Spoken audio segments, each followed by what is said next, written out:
Does Google, through this phone, know that I have moved here and moved over to the left? I won't be able to answer without looking at... You can't say yes or no. இது என்னதான் பழைய வீடியோவாக இருந்தாலும் கூட இன்னைக்கும் பார்க்கும்போது சுந்தர் பிச்சை வந்து பதில் சொல்ல முடியாமல் திணறாப்ல அப்படின்ற மாதிரி தான் நமக்கு தோணும். ஏன்னா அந்த கேள்வியும் வந்து ரொம்ப லாஜிக்காக இருக்கிற மாதிரி தோணும். இப்போ என்கிட்டயே வந்து ஒரு ஐஃபோன் இருக்குது அப்படின்னா இதில் ஆண்ட்ராய்டோட சர்வீசஸ் எதுவும் இருக்காது. ஏன்னா அந்த ஆண்ட்ராய்டு சேஃப் கிடையாது, நிறைய செக்யூரிட்டி பிரீச்சஸ் இருக்கும். அப்படின்றதுனால தான் நாங்கள் ஐஃபோனில் செக்யூராக அந்த ஃபோனை வந்து வாங்கியிருக்கோம். அப்படி இருக்கும்போது கூகுள் எப்படியாவது ஊடுருவி நம்மளோட லொக்கேஷனை இல்லை டேட்டாவை ட்ராக் பண்ண முடியுமா அப்படின்னு சொல்லி கேட்டிங்கன்னா அது முடியும். என்னடா ரொம்ப பயமுறுத்துறீங்க.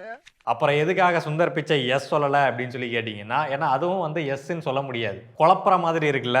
இப்போ உதாரணமாக நான் ஐஃபோன் தான் வச்சுருக்கேன். அந்த ஐஃபோன்லேயே வந்து ஜிமெயிலு இல்லை கூகுள் மேப்ஸு இல்லை கூகுள் க்ரோமு இந்த மாதிரியான கூகுளோட சர்வீசஸ் வந்து இருக்கும். அப்போ இதில் இருக்கக்கூடிய கூகுளோட சர்வீசஸ் ஏதோ ஒரு ஆப்பை வந்து நான் டவுன்லோட் பண்ணி யூஸ் பண்ணிட்டு இருக்கேன் அப்படின்ற பட்சத்தில் கூகுளோட சர்வீஸை நான் பயன்படுத்திட்டு இருக்கேன். அப்போ கூகுளால் என்னோட லொக்கேஷனையும் டேட்டாவையும் வந்து ட்ராக் பண்ணவோ இல்லை எடுக்கவோ வந்து முடியும். பட் அதுக்கான பெர்மிஷனை நான் தான் கொடுத்துருக்கேன். அதில் அடுத்தபடியாக இவர் சொல்கிற மாதிரி நான் இங்கே இருந்து கொஞ்சம் பக்கத்தில் நகர்ந்திருக்கேன், அதை வந்து ட்ராக் பண்ண முடியுமா அப்படின்னு சொல்லி கேட்டிங்கன்னா அப்படி பண்ண முடியாது. அதுக்கு காரணம் லொக்கேஷன் அக்யூரசி. இப்போ கூகுள் மேப்ஸையே எடுத்துக்கிட்டோம் அப்படின்னாலும் 5 to 20 மீட்டருக்குள்ளே தான் அந்த ரேடியஸ்க்குள்ளே நம்ம நெட்வொர்க் எந்த மாதிரி இருக்குது, ஜிபிஎஸோட எந்த அளவு கனெக்டிவிட்டி இருக்குது அப்படின்றதுக்கு தகுந்த மாதிரி அந்த அக்யூரசியை வந்து கொடுக்கும். ஸோ டெக்னிக்கலாக பார்க்கும்போது இது ஒரு லாஜிக் இல்லாத கேள்வி, எஸ்ஆர்னோல பதில் சொல்ல முடியாது. ஆனால் நேற்று நான் ஸ்பீக்கர்னு பேசிகிட்டு இருக்கும்போது ஸ்பீக்கரோட ஆடு வந்தது மட்டும் எப்படின்னு தெரியல.